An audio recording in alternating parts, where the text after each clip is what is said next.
Everybody, welcome back to another episode of FSi DFS Fantasy Baseball Picks. I'm your host, Mike Ruth. There's Tuesday. It was supposed to be a 10 game slate, but for some reason they moved the Miami and Mets game to 4 o'clock. I don't remember why, if it was weather or what's going on. So, I mean, it's not going to be on the slate, so don't play it. There's a banner on DK. There'll probably be one on FanDuel. So, it cuts down the options. I was kind of looking forward to like the Mets bats there because I watched the game last night and the Miami pitcher didn't get out of like the third inning and like used a lot of bullpen.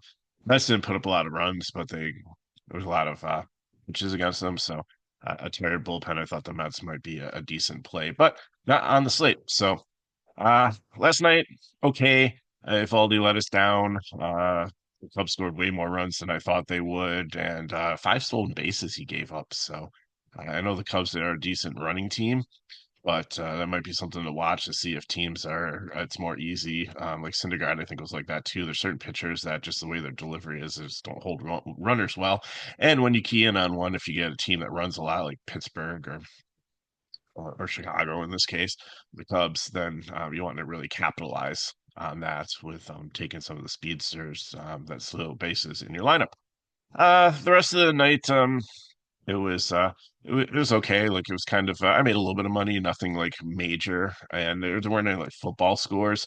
Oakland, no, it's not Oakland anymore. The Athletics are a little bit better against King than I thought they were. It's a 5-4 game instead of like a dominant outing by the Padres in that park. So on to today, first game. We have the Los Angeles Angels going to the Tampa Bay Rays. Remember, they're not playing in the Trop anymore because they got destroyed by the hurricane.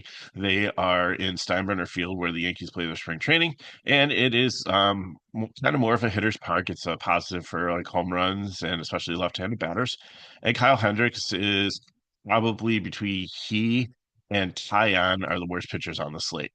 So I definitely love Tampa Bay here. I'm not playing Hendricks and Baez. He did pretty good first time out, 0 runs, got the win. Uh, the Angels are starting to get banged up again, and we'll have to see who's in the lineup. I mean, you still have Trout, who's really good, but Baz really struggles with like power lefties, and you maybe besides Shawnell, it's a right-handed lineup, so he should have a really good game here. I think in if you're, I mean, you're really not paying up a ton tonight. If you unless you're playing like Cease and Wheeler in the 10K range, 8-6, I think it's a great price. So I will be playing some Baz. I'm not going to be playing Hendricks. Uh Angels, I think we should probably be more over into the leverage leftover category here. Now that I come to think of it, just because I think Baz will get some ownership, and there's really nothing that really scares me besides maybe playing Trout as one-off. But I don't think I would see a scenario where I'd have 5,400 left in the outfield to put him in. Tampa Bay, I usually skip over Diaz. I'm start with Lau with the lefty there. Camarino's fine. Aranda's I like. Jensen if you need a catcher, but he's a little expensive, 3-2. I'd rather punt. I think Huff in San Francisco might be playing against a lefty in the middle of the order, and he's only 2K. But Misner, Magnum, Walls on the bottom. Really like this. And you could do a wraparound with Misner, Magnum, Walls. Skip to Luca Diaz and then go back to Lau and then Aranda if you want to, but definitely looking to get some exposure with a 4.52 total, one of the higher ones on the slate. And they're not too expensive here. The most expensive bat being Lau at 4.6. You have some like Misner is like 2.8. You have some really nice values there. Okay, so next up we have Philadelphia and the Atlanta Braves. So should be a good game on paper. Braves have really been struggling. Zach Wheeler goes out there. Atlanta 27% strikeout rate to start the season. I really like Wheeler here if you can get up there and pay up as the top pay up on the slate. I don't know if you will be able to try to get your bats in. Of course, Fields on here, but the nice thing is Milwaukee's not super priced up. But and there's some like teams like Cincinnati where you have like a lot of guys in like the 2 and 3K range that are practically free. So you might be able to work to get Wheeler in your cash lineup. Sale on the other side is struggled a little bit in spring training. First start wasn't great. Second start was a little bit better. He's got a 5 ERA. His velocity is down a bit. His pitches that he usually used to get out of jams aren't as effective recently, but it's early in the season still. It's still 57 here, wind blown out 10 miles per hour, so it's a little bit better hitting, but he's really good against lefties, and so he'll probably neutralize Harper and Schwarber. Where I kind of worry is Turner, Baum, Castellanos, Real Muto, Sosa has a lot of power um, there at the bottom of the lineup. So I think you can do both. I think you can play sale in some GPPs, and I think you can stack some Philly right-handed bats in GPPs also. For Atlanta, not super interested against Wheeler unless you think he's going to have an off night. It's going to be a contrarian thing. I'd probably go Harris, Albies, Olson, like a three-man stack there. I don't know if I'd want to really mix in Azuna and Riley, um, righty on righty there, but I might take advantage of the left-handed bats in a GPP only for that. Okay, next up we have the Twins and the Kansas City Royals. 61 degrees, wind blowing out 10 miles per hour. So decent hitting weather here. It's not hot, not cold. A little bit of wind here. Pablo Lopez and Cole Reagans. Pablo Lopez is another one who in the first start wasn't good. Second start looked a little bit better. I don't know. The Royals have some power, but it's not like this, like a murderer row lineup here. Like with like a whole bunch of power hitter back to back to back, like lefty power hitters. Like you have Pascatino, but like Massey and Melendez maybe, but Isbell definitely not. He's more of a contact speed guy. So like I think Lopez is in play here, but I think he's like down in the mid range against this KC team that almost has a four total. Reagan's on the other side, the same thing. Like spring training is shaky. First start out, not bad. Second start out, like he's heading in the right direction.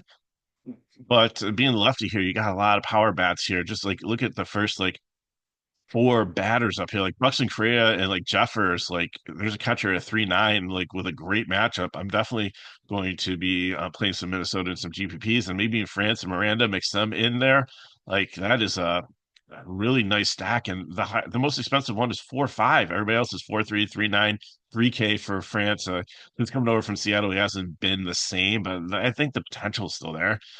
You don't like when you change cities, forget how to hit a baseball. I mean, maybe the park's a little bit different, and maybe you're declining in like bat speed or something when age, but I think he's still like viable. And Miranda too is another one that can definitely hit with some power. So I kind of like that five-man stack there. If good, a little cute, do a wraparound like Vasquez at 2-1 isn't bad.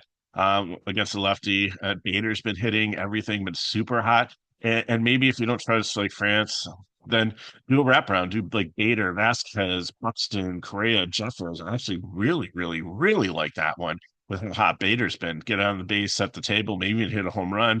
Vasquez has some power or so there. This is like so cheap that like if you're trying to get like Wheeler and I think Cease in your lineup, I don't think I want to go Wheeler Sale. Um, you might have to if you do get the salary constraints, but I'd rather try to get the win upside too. And I just think Sale, I want him to. I think he'll get dialed in, but I want a couple more starts out of him before that. But yeah, Minnesota talks. Just reading through this, just really talk myself into um, definitely playing some of them both ways, 1 through 5 and like 8 through 3.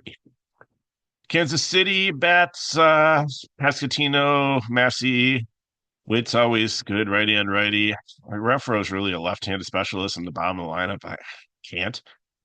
So through mass multi-entering, I get it. I'd probably just play like 1 through 5.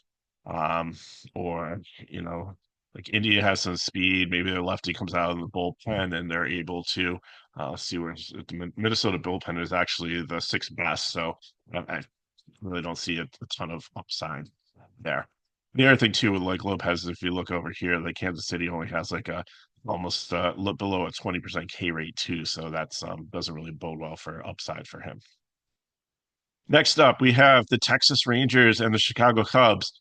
Wow, what a pitching matchup! Two Cy Young candidates here. Sarcasm.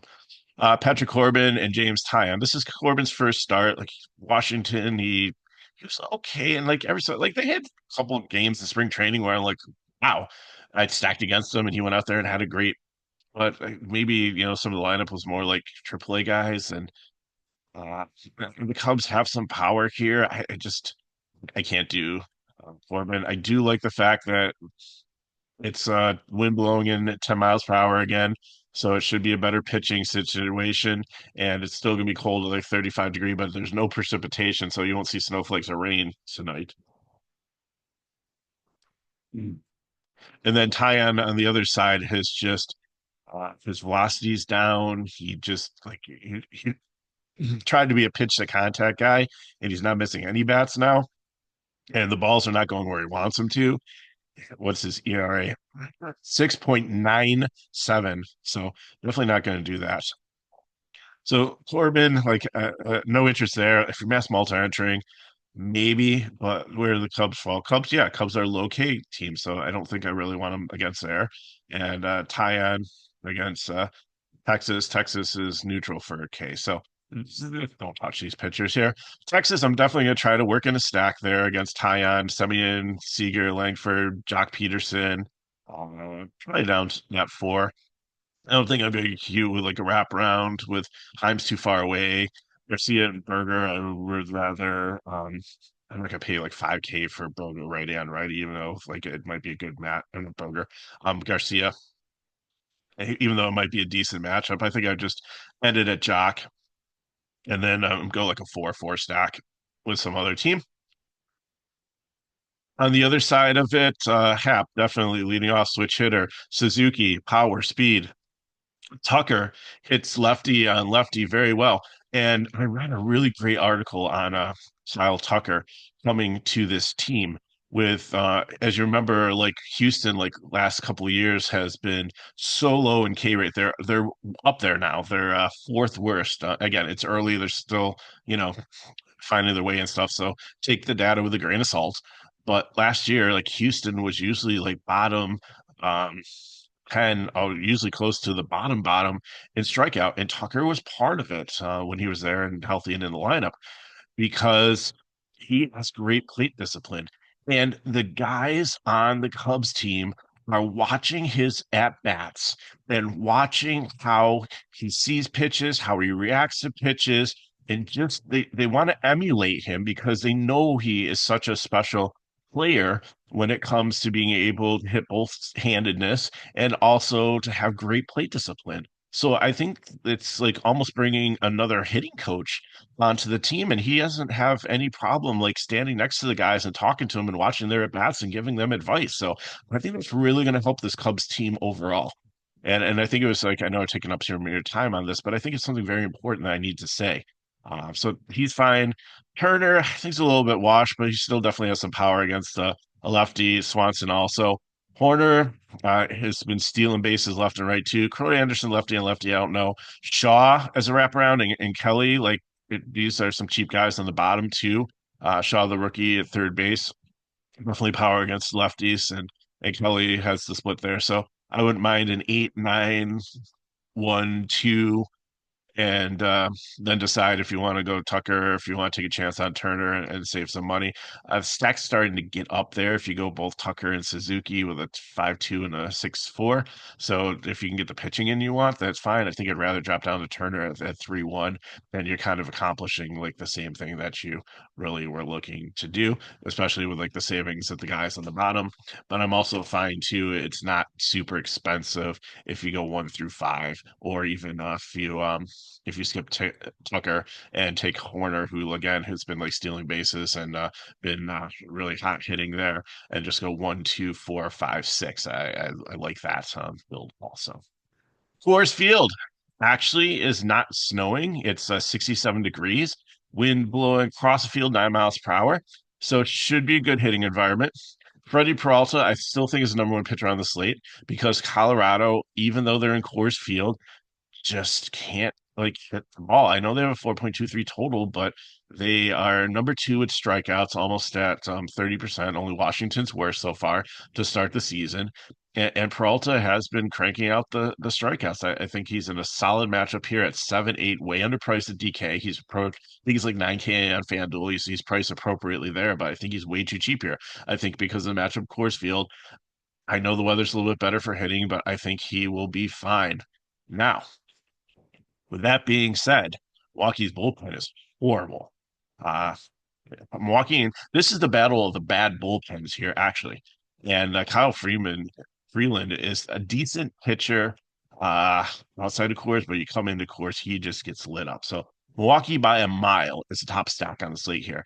And they're not priced up like egregiously for coolers. Yes, Churio is 6K, Yelich lefty and lefty, 5'7", Contreras 5'2". Haas might get into the lineup.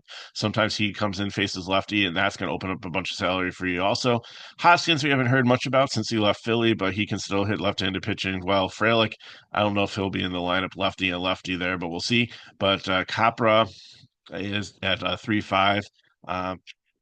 Potentially get you 6 to 8. At he's only 3.5. I don't know much about Isaac Collins in the outfield. I have to see, but Joey Ortiz, I love him against left-handed pitching, speed, power, everything. A nice little wraparound there to go like 8, 1, 2, 3, 4 for you. I mean, that's a really great stack there. Colorado, I will take some just because it's baseball, anything can happen, and the Milwaukee bullpen has been so bad. There are KBO games when we used to watch and play that where the starting pitchers would do phenomenal, but then it turned into a football game after like the fifth or sixth inning. And that could happen here too. Like I said, the Milwaukee and Colorado bullpen are bad. So if you wanted to stack both teams here, I think that that's definitely something that you can look at. I'd probably say to the top. I'm not going to play like Veen or like Farmer or Nick Martini, but Toglia, Bryant still has a little bit of tread on tires. Goodman has some pop at catcher. I think he's a if you're playing a year long, I like clock him in if nobody has him yet. I think he's going to be a very strong day-to-day catcher hitting fourth. Like he originally was going to be Platoon, but I know they got rid of Diaz and Diaz is on San Diego now, and I think that he's really become the guy for day to day, and he's not going to like only go out there against lefties. Obviously, he's right in the mound today. So yeah, Colorado's definitely in play for and they're relatively cheap too. The most expensive one is Doyle at 4.9. Astros at Mariners. Valdez and Luis Castillo, I think, will move up in the rotation. I think the guy that was supposed to pitch is still sick. He got scratched, I think, the other day. I can't remember who it is, but just keep an eye on that. Valdez has been struggling with illness, but even though it's not showing on here, like Seattle has had some strikeouts. They're not in the top 10, but they're really close to it. And I think as the year progresses, you're going to see them move more and more into the top 10 when I update the rankings. So there is K upside here. It's just how you just check on like X, Twitter, like, wherever you go to get your baseball information just to make sure that Valdez feels good and that he's going to go out there. And I don't think he's going to have a pitch count because it wasn't an injury, it's just an illness. But if he's good to go, I think it's a great matchup here. I know if you look back and box score watch that he gave up 9 runs. He did have 9 strikeouts also against San Francisco, but San Francisco is a team that's set up to destroy left-handed pitching, and we'll get to that at the end because guess what? They face a left-handed pitcher tonight. Yum. So, Valdez, I think's in play here. I put him on the bottom because I like Wheeler, Sale. I don't know. I debated this in the rankings here, really like between Sale and Cease, just because of like the pricing. But I think you're really close. But I'll get that when I get to next game, next couple games when we talk about Cease. But Baz, like Valdez, I think is like in the 8K range above like 8.5, the top one. For Castillo, I can make a case. Houston has a fourth highest K rate here. They're not scoring runs. They've been pretty anemic, losing Bregman, losing Tucker. Like this offense doesn't have the bite that it used to. They're on the road in Seattle. It's not really a great hitter. It's not like a super great pitcher's park. It's like more like neutral leaning towards pitcher, but still, I think they do get the advantage that like Castillo hasn't been like super on his game to start. What's his ERA to start things? It's 3. I mean, it's not bad. So I think he's in play here at 8.5. Like again, I think Peralta is definitely where you want to go. If you're getting a little bit different, because you're going to be paying like 700 more dollars for Castillo. So if you can't get up to like one of the other 8K ones and that's where you land with 8.5, I'm okay with it. Last man in, if you love the rest of your bats and your other pitcher, then I'm okay with it, but I don't think I'm really uh, going there. There's the K upside. I think he'll do okay, but we'll have to see. Bat wise, I think both these teams are just a GPP. They both have a 3.5 total. It's kind of a game slightly favors Houston, but we'll just have to see how it plays out. But there's much better places to go on this slate. There's so many options on a nine gamer. Baltimore and Arizona. Here's another not Cy Young matchup between Charlie Morton, who is definitely past his prime here, and Merrill Kelly, who also struggles. Let's see what their ERAs are currently for the season. Uh, oh, look at this. Charlie Morton's 0-2 with a 9.72 ERA. Merrill Kelly is 1-1 with a 10 ERA. So definitely love the offenses here in Arizona. I believe the roof is open, so that should help the ball fly too. Really nice night there. So bats here. Like take the bats. Arizona is I like more than put San Diego between, and then Baltimore there. They scored 5 runs last night, and it wasn't like all power. It was like doubles and like in like manufacturing runs and like adding everything up. It wasn't like one big huge power rally. But tonight I think you'll see like some fireworks in this game. I think nine might be a little bit low for the total. So don't need to really dwell and tell you who to pick, like any players. Um, One that's really interesting here is this Tim Tawa. If he makes the lineup for Arizona, second base, like a wraparound there at minimum price, I think he'll have like maybe 10 to 15% ownership just in stacks there because you can go like nine.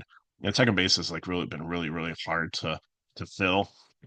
I think if there's some candidates out there, but like I think I'm either going to take like a one off like Sosa against with ready power against like Sale or Tawa here at like 2K um just as a punt, or even in this next game like Schmidt at 2.1. We'll get to that in a second.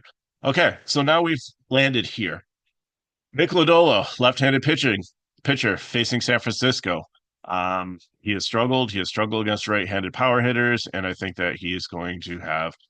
I mean, he started off the season okay with a 1.42 ERA, but the San Francisco team against Valdez and some other pitchers in spring training was really good against left-handed pitching. I don't think that that's going to change here. I think 3.93 total is a little bit low here.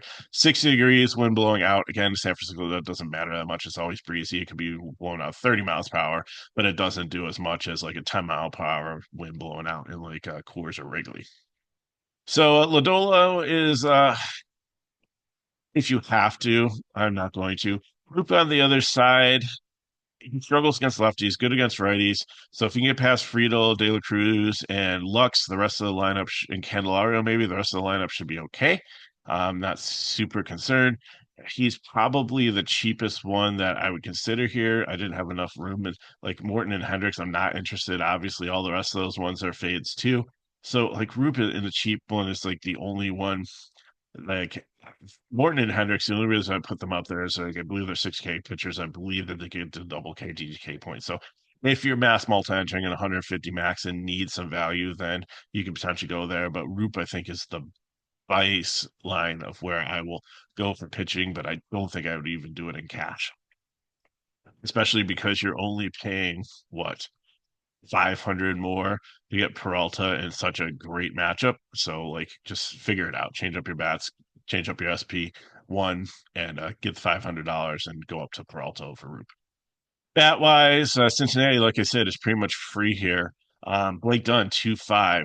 De La Cruz is 6.2. I'd try to skip over them. Lux 3.5. Affordable. Christian and Encarnacion Strand 3K. Candelario 4.2. Like I just don't recognize like some of these names in the Cincinnati lineup. They had like so many like neat players over like the last couple of years in their lineup, and and they were really starting to come together as a young team and manufacturing runs. I don't know if it's like injuries or what happened, but like they're they're not all there anymore, and it's kind of weird. Like it's hard because we don't see Cincinnati much because they usually play at those like 6:45 games and they're usually not on the slate. But maybe for next video, I'll do a little bit more research into like you know where did the Cincinnati batters go? Like Friedel, I remember from last year. Cruz from last year. Lux came from the Dodgers, and Encarnacion Strand was a highly touted one, but and Candelario came over from Detroit a couple years ago. Steer's been in there, but Herbertise and Wins, I just not the ones. And again, maybe it's injuries. I'll get back and report in another game when they're on the slate, probably tomorrow or so. But San Francisco, this is the more important part of it. Ramos leading off is fine. Adamas, love it. Wilmer Flores, ask um, Pete Cole on our FSi team. He absolutely mashes left-handed pitching, so love him at first base there. Chapman is good. Schmidt, Matos, Huff, Fitzgerald, all in play here, all real cheap. 2-1, 2-7, 2K, 3-2. Definitely make a lot of things work. Final game on the slate, San Diego and the Athletics. Cease and Springs. Love Cease here. Solid matchup. I know it's more of a hitter's park. I know the A's put up more runs than we thought they would, and they're getting to be a little bit better this year than the bottom feeders they were like last couple of years.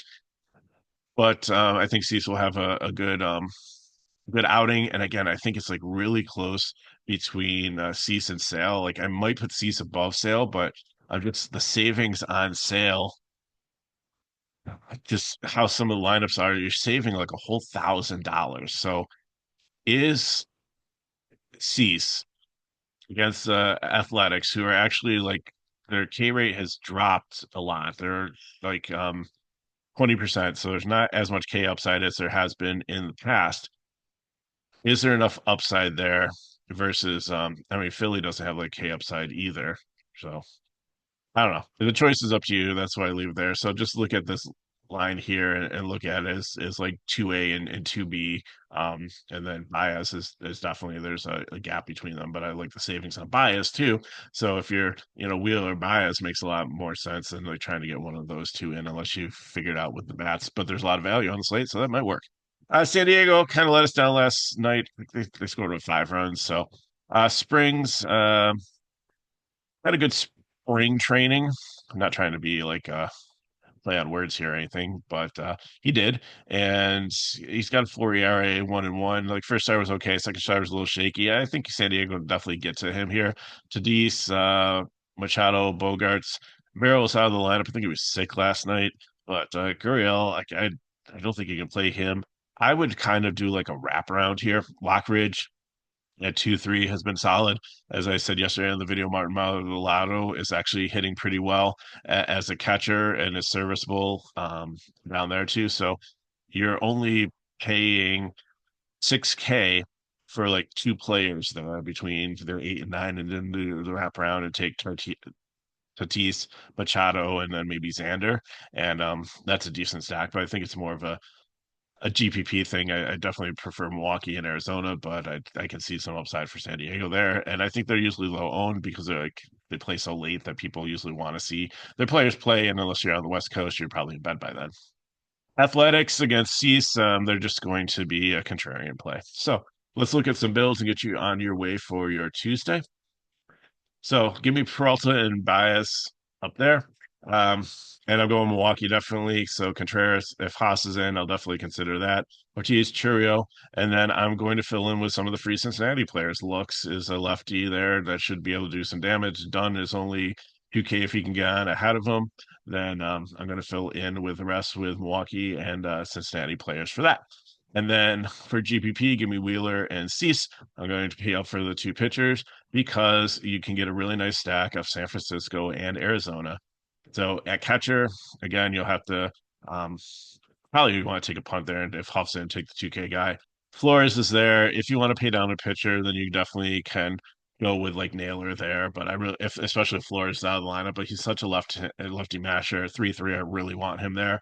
Second base, again, probably going to punt there. You have like a couple options on San Francisco that go there, or you have the 2K guy in Arizona as a wraparound that you can put in there. Chapman or Suarez, probably lean Chapman there. Adamas or Perdermo, 50-50 there for me. You're saving a lot if you go down to Perdermo.